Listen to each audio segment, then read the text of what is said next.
We've got some new details to tell you about concerning a correction officer who the state says was violently assaulted unprovoked by an inmate. Tonight, the union is calling for increased safety measures at the prison. NBC Connecticut's Melissa Cooney caught up with the union steward who works with that officer at Osborn Correctional. She joins us now live with what they had to say. Melissa, good evening.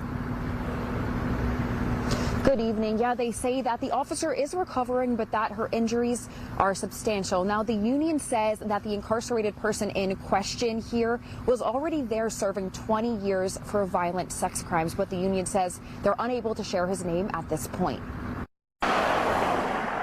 We want to get home to our families. Like, we are someone's daughter, sister. We want to make sure everyone gets home safe, and we need the tools to do that. Chief Union Steward Wilson works in Osborn Correctional Facility alongside the officer who was assaulted earlier this week. The union says the officer was conducting a security check in a section where inmates are allowed to work. They say the inmate who attacked the officer was not allowed to be in that area.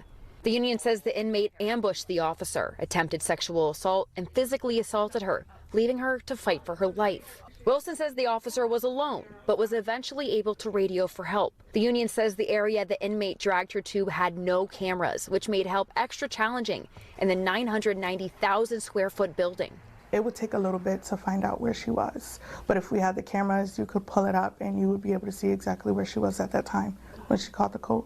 Additionally, the union says they filed grievances with the state in the past to restore two-person patrols, which they say could have changed the outcome.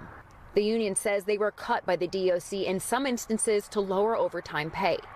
In a press release from the DOC, Commissioner Angel Quiroz says in part that they will be reviewing the incident and revise their policies if necessary to prevent this from happening again. Governor Ned Lamont says they brought on a correction ombudsman to address concerns in 2024. If they think we're not following the necessary procedures, we get to the bottom of it. I want to do everything I can to keep people safe.